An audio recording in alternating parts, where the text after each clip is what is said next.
ഒരു കാലത്ത് ഈ ചന്ത വിറപ്പിച്ചിരുന്ന ആളാണ് ഞാൻ. ഇവിടെ വെച്ച ഒരുത്തനെ ഞാൻ കുത്തിയത്.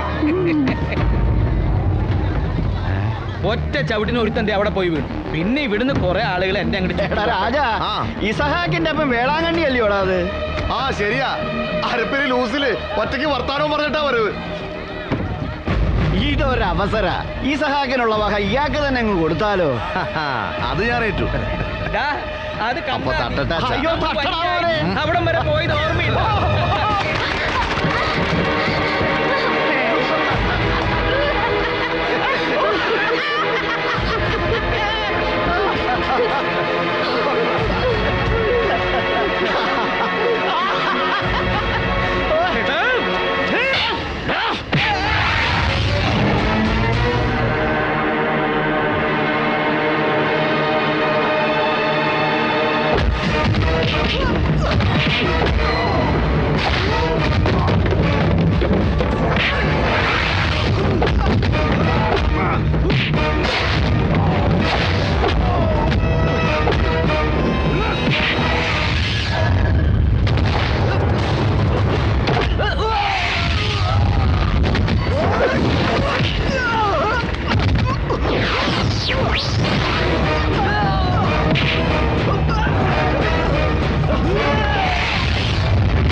എന്നോടുള്ള വൈരാഗ്യം എന്റെ അപ്പനോട് കാണിക്കരുത് കേട്ടാ.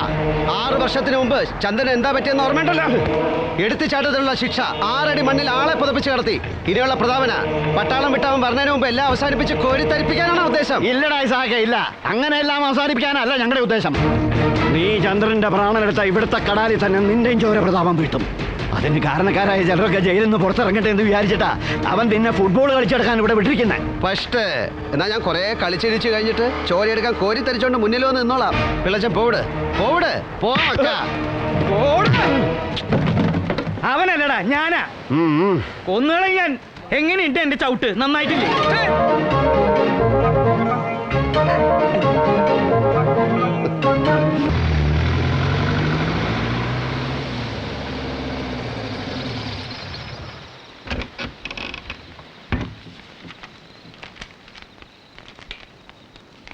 ഇവിടെ ഇതെന്താ ഒരാളെനിക്കോ ഇല്ലല്ലോ?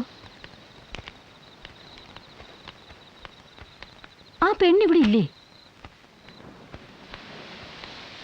എടി പെണ്ണേ, എൽസിയേ,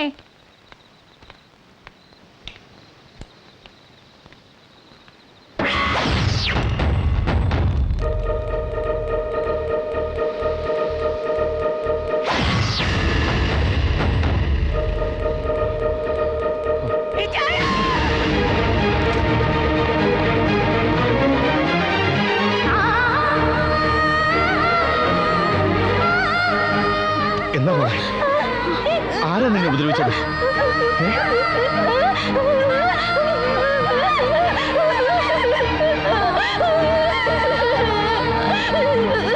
എന്നിട്ട് അവൻ എവിടെ പോയോ? എവിടെയെന്ന്? ഞാനിവിടെ ഉണ്ട്.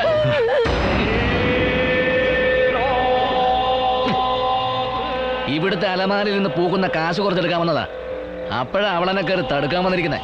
അതുകൊണ്ടാണ് എനിക്ക് കയറി കൈകാര്യം ചെയ്യേണ്ടി വന്നത്. സാരമില്ല, ദാ ഇത് കൊടുത്ത് നാളെ അവിടെ അങ്ങ് പറഞ്ഞു വിട്ടേക്ക്. എടാ ദ്രോഹി, എട്ടും പൊട്ടും തിരിയാത്ത ആ മിണ്ടാപ്രാണിയെ നശിപ്പിച്ചിട്ട് പോകാ നീ. പെറ്റ വയറാണെന്ന് നോക്കില്ല ഞാൻ. എന്നെ ഉപദ്രവിച്ചാണ്ടല്ലോ ഒറ്റ കീറു വെച്ചാൽ ഞാൻ ഓടുന്നു. വേണ്ട, പെങ്ങളെ തൊട്ടപ്പോ വേദനിച്ചു അല്ലേ?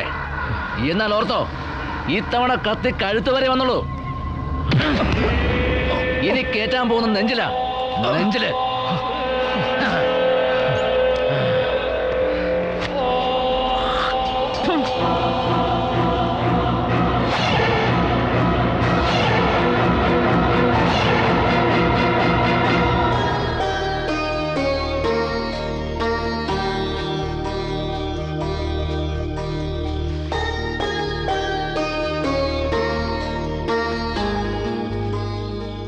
എന്താടി ഈ അസമയത്തൊരു പ്രാർത്ഥന?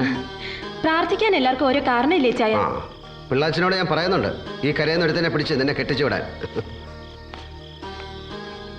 അതിന് ഈ കരയെന്ന് ആര് കെട്ടാൻ പോന്നു? ഞാൻ എഞ്ചിനീയറിംഗിന് പഠിക്കുന്നത് മീൻകൊട്ട ചുമക്കാനല്ല.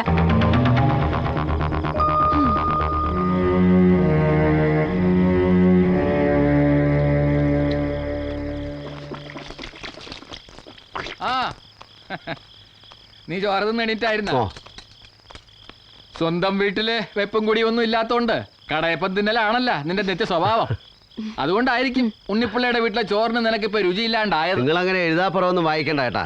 ഇസയ്ക്ക് ഈ തണ്ടും തടിയൊക്കെ ഉണ്ടായത് ഇവിടുത്തെ ചോറും കൂടെ തിന്നിട്ടാ. ഈ ചന്ദ്രയും തമ്പിയും ഞാൻ എന്റെ കൂടപ്പുറപ്പുകളായ കണ്ടിട്ടുള്ളൂ. അതങ്ങനെ തന്നെ വേണം കേട്ടാ. ഞാൻ എവിടെയും വീണു ഉയരുപോയാലും നീയേ ഉള്ളൂ എന്റെ മക്കൾക്ക്, അത് മറക്കണ്ട. ആ എന്നാ ഇത് പിടിച്ചോ. ഉദ്ദേശിച്ച വിലയൊന്നും കിട്ടിയില്ല കേട്ടാ.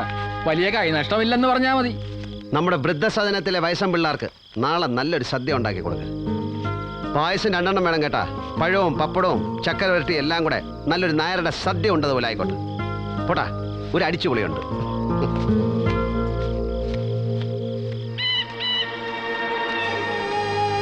എന്താ വെച്ചാ നാളത്തെ പ്രത്യേകത? എനിക്ക് ഇച്ചായും പറഞ്ഞ ഒന്നും മനസ്സിലായില്ല. കളിയായിട്ടാണെങ്കിലും അവൻ പറഞ്ഞത് വേദനിച്ചിട്ടാടി. നാളെ അവന്റെ വിവാഹ വാർഷികമാണ്. 6 വർഷം മുമ്പ് ഞങ്ങളെല്ലാം കൂടി അവനെ കൊണ്ട് ദേവിയുടെ കഴുത്തി താലി കെട്ടിച്ച ദിവസം. പദം പറഞ്ഞാലും പറയാക്കാതെ എല്ലാം അറിയലോ കൊണ്ടേ.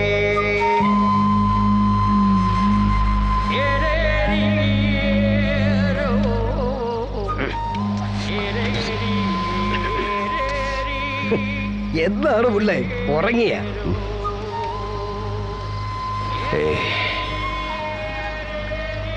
ഞാൻ അവളെ കുറിച്ച് ഓർക്കുകയായിരുന്നു. ആരെ? ദേവിയെ. അതാരാണ് പിള്ള ഈ ദേവി? ഞാൻ ആ കഥ കേട്ടിട്ടില്ലല്ല. മരിക്കാർ ഒരു ഉലകവും തെണ്ടി ഇവിടെ കൂടിയിട്ട് 1.5 കൊല്ലമല്ലേ ഉള്ളൂ. അതാ എൻ്റെ അവളുടെയും കഥ കേൾക്കാത്തത്. എങ്കിൽ പിന്നെ പിള്ള പറയും, കേക്കട്ടെ, കഥ കേക്കട്ടെ. മാറ്റക്കര കടാപ്പുറത്തെ ശ്രീധരേട്ടൻ്റെ 2ാമത്തെ മകളായിരുന്നു ദേവി. ആ കടാപ്പുറത്തെ ബ്യൂട്ടി ക്വീൻ.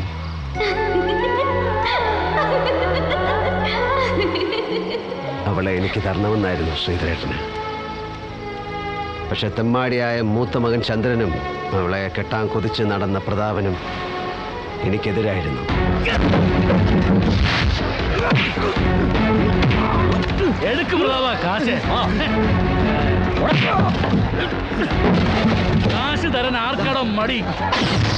കടല് പിണങ്ങി കയറിയപ്പോ എൻ്റെ അമ്മച്ചിയോടൊപ്പം ശ്രീധരേട്ടനും മരിച്ച്. പക്ഷെ അങ്ങേര് തുടങ്ങി വെച്ച ഞങ്ങളുടെ ബന്ധത്തിന് മാത്രം മരണം ഉണ്ടായില്ല. അവളെ ഞാൻ ആദ്യം കണ്ടപ്പോഴുണ്ടല്ല, പള്ളിയിലെ നിറമുള്ള കണ്ണാടി കൂട്ടിന്ന് മാലാഹ പറന്നു വന്ന് മുന്നിൽ നിൽക്കുന്ന പോലെ എനിക്ക് തോന്നി. ആ മുഖത്തുണ്ടായിരുന്നത് കണ്ണുകളൊന്നുമല്ല, 2 നീലക്കടലുകളായിരുന്നു. ഈ ലോകത്ത് പ്രേമിക്കാൻ മാലാഹയെ കിട്ടിയ ആദ്യത്തെ മുക്കുവനാ മരയ്ക്കാറെ ഇസഹാക്ക്. ഞങ്ങൾക്ക് ആടിപ്പാടാൻ സ്വർഗം താഴേക്ക് ഇറങ്ങി വന്നതും അതുകൊണ്ടാ.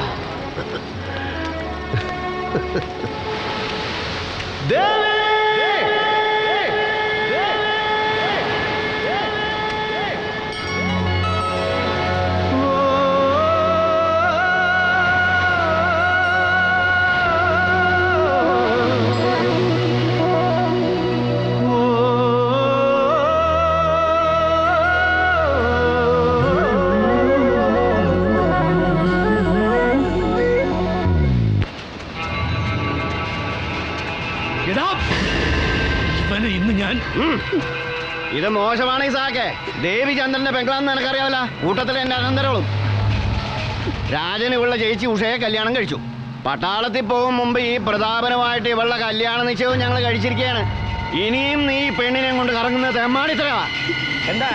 എന്താ പ്രശ്നം? അച്ഛോ, മരിക്കും മുമ്പ് ശ്രീധരേട്ടൻ ഇവളെ എനിക്കായിട്ട് വാക്ക് പറഞ്ഞതാ. ഇപ്പൊ ഇവര് പറയുന്നു ഇവളെ പ്രധാനമായിട്ട് ഉറപ്പിച്ചു ചേർത്തിരിക്കാന്ന്. അതെങ്ങനെയാ പറ്റുന്നത്? അച്ഛൻ തന്നെ പറ. സമ്മതിച്ചാലില്ലെങ്കിലും എന്റെ മുറപ്പെണ്ണിനെ ഞാൻ അങ്ങ് കൊണ്ടുപോകും. അതിനാ മാറ്റക്കരയെന്ന് ഞങ്ങൾ ഇങ്ങോട്ട് വന്നിരിക്കുന്നത്. അത് കൊള്ളാം. അച്ഛനില്ലാത്ത സാഹചര്യത്തിൽ ആരുടെ കൂടെ ജീവിക്കണമെന്ന തീരുമാനം ദൈവം തന്നെ പറയട്ടെ. അതല്ലേ അതിന്റെ ഒരു ന്യായം.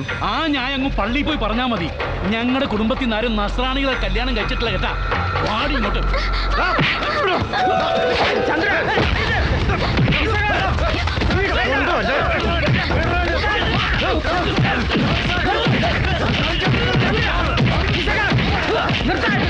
ചന്ദ്ര, കത്തിയും കഠാരയും കൊണ്ട് നിനക്ക് ഈ പ്രശ്നം പരിഹരിക്കാൻ കഴിയില്ല.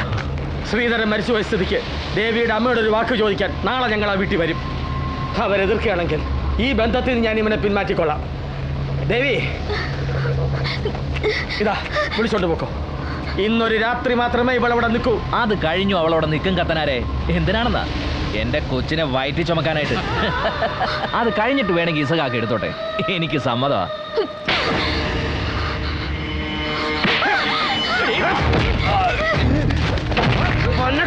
മോനെ, സ്പെഷ്യൽ റിക്രൂട്ടായിട്ട് നാളെ നീ BSF ഫുട്ബോൾ താരമാകുമ്പോൾ കഴിഞ്ഞ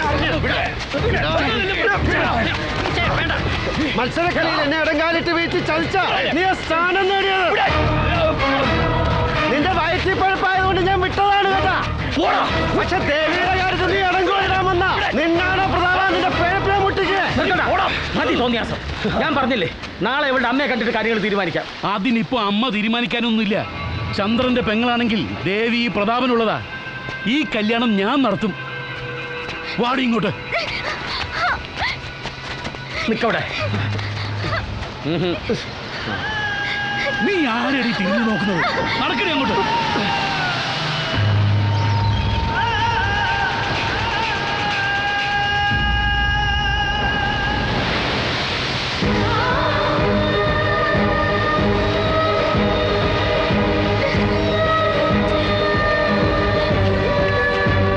സംഗതി ഇന്നത്തോടെ ആ പെങ്കൊച്ചിനെ ചന്ദ്രൻ ചവിട്ടിക്കൊന്നെന്നും വരും.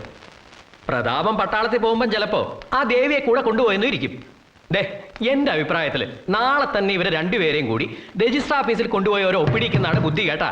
അയ്യട മനമേ, ഈ ചായന്റെ കല്യാണം അങ്ങനെ രജിസ്റ്റർ ഓഫീസിൽ വെച്ച് ചുളുവിനോ നടത്താൻ പറ്റൂല കേട്ടാ. ഈ കരയിൽ നമുക്ക് ചില ആഘോഷങ്ങളൊക്കെ വേണം. പെണ്ണ് ഹിന്ദു ആയതുകൊണ്ട് അമ്പലത്തിൽ വേണോ പള്ളിയിൽ വേണോ എന്ന് അങ്ങോട്ട് തീരുമാനിച്ചാൽ മതി. രണ്ടിടത്തുമല്ല, ഞാൻ ഈ വിവാഹം നടത്താൻ പോണത് കടാലി വെച്ച. കടാലി വെച്ച? നീ എന്ത് ഓഴത്തമാണ് ഈ പറയണത്? അതേന്ന്, കടലിനെ സാക്ഷിയാക്കി ഇഷ്ടപ്പെട്ടവരാണല്ല ഞങ്ങള്. കരകളുടെ വ്യത്യാസവും മതങ്ങളുടെ വ്യത്യാസവും കടലിനില്ല. ഉണ്ടെന്ന് പറയാൻ പറ്റുമോ? മാലയിടിയിലും താലികെട്ടിലും ഒക്കെ കടലിൽ വെച്ച് മതിയെന്ന് പണ്ടേ ഞങ്ങൾ തീരുമാനിച്ചിട്ടുണ്ടെന്നും കൂട്ടിക്കോ. എങ്കിൽ പിന്നെ ആദ്യ രാത്രി കൂടി കടലിൽ തന്നെ ആയിക്കോടാവേ. മറ്റുള്ളവർക്കുള്ള മെനക്കെടെങ്കിലും അല്പം കുറഞ്ഞിരിക്കുമല്ലോ. വല്ല കാര്യമുണ്ടാ?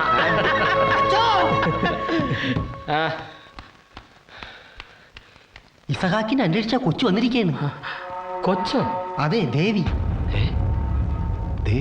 ആളെ കണ്ടിട്ട് മാറ്റക്കരയെന്ന് ഒളിച്ചോടി പോകുന്ന ലക്ഷണം ഉണ്ട് കേട്ടാ. വന്നേ.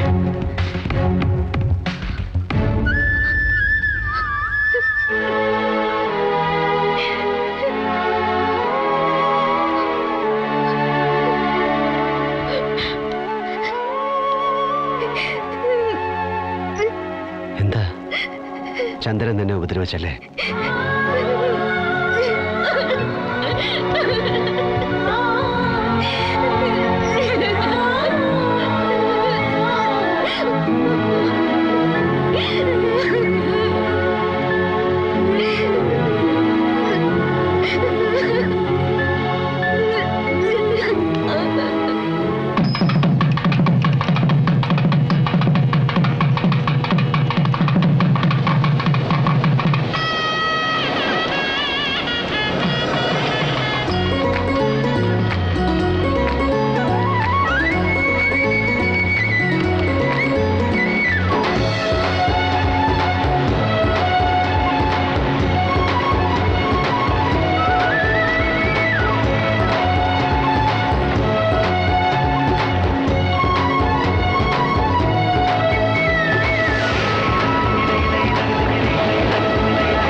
അതെ, കാര്യങ്ങളൊക്കെ ഞങ്ങൾ അന്വേഷിച്ചു കേട്ടാ. സബ് രജിസ്ട്രാർ ഓഫീസിൽ ഒപ്പിടിയിലും കഴിഞ്ഞ് കടാലിൽ ബോട്ട് ഒരുക്കി നിർത്തി അതിനുള്ളിൽ വെച്ചായിരുന്നു താലികെട്ടും ആഘോഷമൊക്കെ.